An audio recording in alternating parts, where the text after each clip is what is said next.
Hello guys, तो कैसे हैं आप सभी। तो आज ही खाने शुरू करने से पहले अगर आप मेरे चैनल पर न्यू हैं तो प्लीज़ उसे सब्सक्राइब ज़रूर कीजिएगा। तो आज ही खाने शुरू करते हैं। कल को मैं अपने माँ बाप का सामना कैसे करूँगा। आज दमयंती जी जल्दी जल्दी खोए के लड्डू बना रही थी और बोले जा रही थी, अरे मनु के बापू, इस रामू को अक्ल नहीं है। अरे कल बता देता कि काकी मैं शहर जाऊंगा तो मैं कल रात को ही लड्डू बना कर रख देती। अरे कोई बात नहीं भगवान, अभी टाइम है, ट्रेन में इतने लड्डू बन जाएंगे। आराम से एक दूसरे से बातें करते करते दमयंती जी के सारे लड्डू बनकर तैयार हो जाते हैं।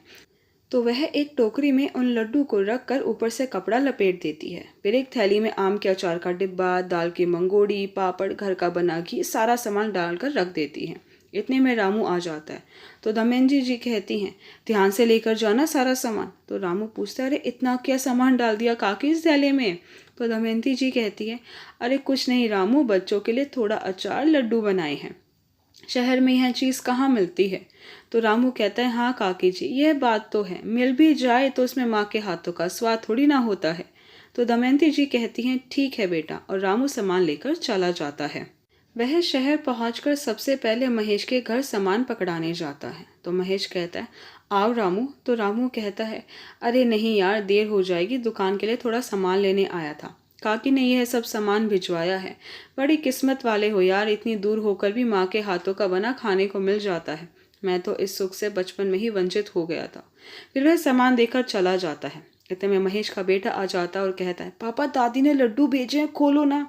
वह जल्दी से लड्डू खाने ही लगता है कि इतने में महेश की पत्नी आ जाती है और कहती है, अरे वाह, खोए के लड्डू, मम्मी जी बड़े स्वाद बनाती है। यहाँ तो इतनी प्योर चीज़ें पूरी कीमत देकर भी नहीं मिलती। सच यार, सास ससुर तो होने ही चाहिए, पर दूर, जिनकी सेवा भी ना करनी पड़े और ताज़ा ताज़ा सामान खाने को भी मिलता रहे। तो महेश कहता है, तुम नहीं सुधरोगी ना। फिर महेश ऑफिस चला जाता है। बेटा अपने रूम में वीडियो गेम खेलने लगता है और रजनी अपनी मम्मी के पास फ़ोन करती है। उसका मायका थोड़ी सी ही दूरी पर था। वह कहती है, मम्मी आ जाओ, गांव से सामान आ गया है, आप भी खाकर देखो, बड़े स्वादिष्ट लड्डू भेजे हैं सासू माँ ने। तो 1 घंटे में रजनी की माँ उसके घर पहुंच जाती है और कई लड्डू खा जाती है। घी देखकर तो उसकी नीयत ही फिसल जाती है। कहती है, ऐसा देसी घी तो यहाँ 1000 रुपये किलो में भी ना मिले। तेरा तो बढ़िया है, फ्री में चीज़ें मिल जाती हैं और सास ससुर का कुछ करना भी नहीं पड़ता। फिर दोनों माँ बेटी हंसने लगती हैं। फिर माँ कहती है, तुम इतने छोटे से फ्लैट में रह रहे हो, बड़ा क्यों नहीं ले लेते। तो रजनी कहती है, माँ सोच तो रहे हैं पर अभी हिसाब नहीं बन पा रहा है। तो माँ कहती है, अरे तेरे ससुर के पास तो खेत हैं, एक बाग भी है, उन्हें बेच दो, क्या करेंगे वह बुढ़ा बुढ़िया उनका, वैसे भी उनके जाने के बाद सब तुम्हारा ही तो है। तो रजनी कहती है, हाँ माँ, बात तो आप सही कह रही हो, चलो कुछ सोचती हूँ मैं इस बारे में। शाम को महेश के आने पर रजनी उसकी पसंद का खाना तैयार कर देती है। तो महेश कहता है, क्या बात, आज तो बड़ी मेहरबान हो रही हो। तो रजनी कहती है, अगर तुम मेरा एक काम कर दोगे तो यह मेहरबानी होती रहेगी। तो महेश कहता है, क्या काम, बंदा हाजिर है। तो रजनी कहती है, तुम अपने मम्मी पापा को गांव से यहाँ ले आओ। तो महेश कहता है, यह क्या कह रही हो। तो रजनी कहती है, अरे हाँ। फिर महेश पूछता है कि तुम तो कहती थी कि तुम उनके साथ नहीं रह सकती। तो रजनी कहती है, यह बात भी ठीक है। तो महेश कहता है, दोनों बात कैसे ठीक हो सकती हैं। तो रजनी कहती है, मैं बताती हूँ, तो मम्मी पापा को यहाँ ले आओ, यह कहकर कि इस उम्र में अकेले रहना ठीक नहीं है। जब आपके बेटे बहू हैं, पोता है, अकेले क्यों रहना। और 10 दिन के बाद बहाना मारकर प्रॉपर्टी के पेपर बनवाकर उनके साइन ले लेना, फिर उन्हें वृद्धाश्रम छोड़ देंगे। क्यों, कैसी कही। तो महेश कहता है, सच यार, तुम्हारा प्लान तो बड़ा अच्छा है, फिर तो हम किसी पोश कॉलोनी में रहेंगे, हमारा भी स्टैंडर्ड होगा। फिर सब प्लान के हिसाब से होता है। महेश गांव जाता है, जबरदस्ती माँ बाप को शहर में ले आता है। रजनी भी उनकी खूब आवभगत करती है, उन्हें टाइम पर नाश्ता बना कर देना, धुले प्रेस किए कपड़े। दोनों ही पति पत्नी निहाल हुए जा रहे थे। आज तो बेटा कह कर गया था, पापा बाहर घूमने चलेंगे, तो दोनों बड़े ही खुश थे। शाम को बेटे ने उन्हें शहर घुमाया, बाहर खाना खिलाया, दोनों की आत्मा तृप्त हो गई थी। रात को दमयंती जी अपने पति से बोली, सुनिए जी, मैं सोच रही हूँ गांव की जमीन बेचकर बेटे को सौंप देते हैं, अब हमें तो यहीं रहना है, वही सब देख लेगा जो उसे करना होगा। तो उनके पति कहते हैं, हाँ तुम बात तो ठीक कह रही हो। फिर बोले, अरे पानी खत्म हो गया, ज़रा रसोई में से पानी ले आता हूँ। उन्होंने बाहर देखा तो बेटे बहू के कमरे से कुछ आवाज़ आ रही थी। ना चाहते हुए भी कुछ बातें उनके कान में पड़ जाती है। बहू महेश से कह रही होती है, अब मुझसे और नाटक नहीं होता है। कल गांव के मकान के पेपर साइन करवाकर उन्हें वृद्धाश्रम छोड़ आओ। और महेश कह रहा होता है कि हाँ ठीक है, कल काम हो जाएगा, बस तुम खुश रहो।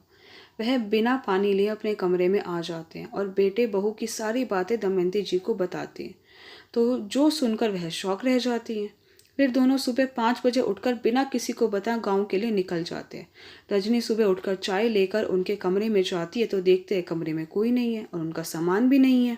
वह महेश को जगाती है तो वह कहता है, लगता है उन्होंने रात को हमारी बातें सुन ली। तो रजनी को बहुत मलाल होता है कि उनके हाथों से सब निकल गया।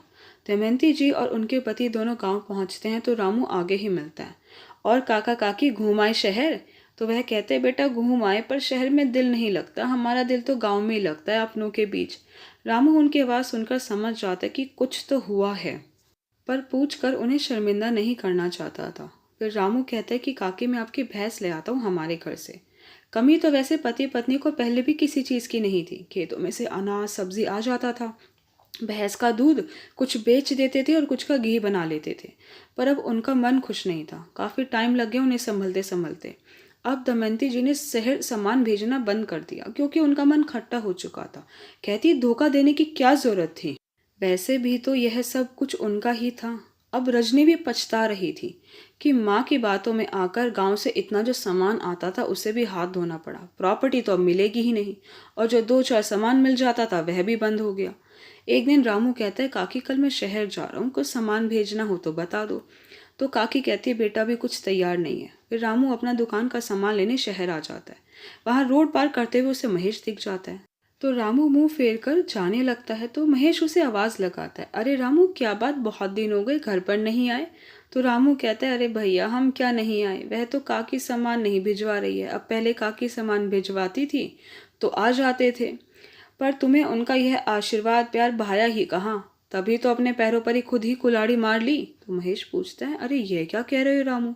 तो रामू कहता है, सही कह रहा हूँ भैया, काका काकी चाहे कुछ ना बताए पर इतनी समझ तो हम भी रखते हैं कि कुछ तो हुआ था तुम्हारे यहाँ, जैसे उनके मन को आत्मसम्मान को इतनी ठेस पहुंची है। पहले जैसे ही काकी को पता चलता था कि गांव से कोई शहर जा रहा है तो उसके हाथों खूब तुम्हारे लिए पूरी रात जग जग कर सामान बना बना कर तुम्हारे लिए भेजा करती थी कि मेरा बेटा मेरा पोता मेरी बहू खुश होकर खाएंगे। यह सब कहकर रामू वहां से चला जाता है। महेश गाड़ी में बैठता है तो रजनी जो गाड़ी में पहले से बैठी थी उसने भी सारी बातें सुन ली थी। सोचा कि कहीं महेश उसे गलत ना कहने लगे। महेश के बोलने से पहले ही रजनी शुरू हो जाती है, तुम्हारे माँ बाप अगर वापस ना जाते तो हमारी इतनी बेइज्जती कभी ना होती। अरे क्या अपने साथ लेकर जाएंगे सारी प्रॉपर्टी, मेरी मम्मी ने कितनी सही सलाह दी थी पर दोनों ने हमारी सारी मेहनत खराब कर दी। अरे बुढ़ापे में भी इतने खाने पीने के शौकीन हैं, शुद्ध घी दूध चाहिए, पता नहीं कब पीछा छूटेगा दोनों से और हमें प्रॉपर्टी मिलेगी। तो महेश गुस्से में कहता है, अरे अब तो चुप हो जाओ रजनी, गिरने की भी सारी सीमा तुमने खुद ही पार कर ली है, मुझे भी अपने लालच में लपेट दिया है। मैं तो यह सोच रहा हूँ कि कभी उनसे आमना सामना हो गया तो मैं उनसे कैसे नज़रें मिला पाऊंगा। और यह मत भूलो कि माँ बाप तुम्हारे भी हैं, जो इतनी सलाहकार तुम्हारी माँ बन रही है ना, कल को ऐसा ना हो कि उनका बेटा ही उन्हें वृद्धाश्रम में छोड़ आए। यह सुनकर रजनी महेश के चेहरे की तरफ देखती रह जाती है और आगे कुछ ना बोलना उसे सही लगता है और महेश को अपने किए पर बहुत शर्मिंदगी महसूस हो रही होती है। गाइस कमेंट करके ज़रूर बताइएगा कि अगर महेश अब गांव जाकर अपने माँ बाप से माफ़ी मांगता है अपने किए की, तो क्या उन्हें उसे माफ़ करना चाहिए है। आई होप गाइस कि आपको मेरी वीडियो पसंद है। आपको मेरी वीडियो पसंद आई है तो प्लीज़ उसे लाइक ज़रूर कीजिएगा, शेयर कीजिएगा, मुझे कमेंट करके ज़रूर बताइएगा कि आपको मेरी वीडियो कैसी लगी। अगर आपने अभी तक मेरे चैनल को सब्सक्राइब नहीं किया तो प्लीज़ उसे सब्सक्राइब ज़रूर कीजिएगा। Thank you so much guys मेरी वीडियो देखने के लिए।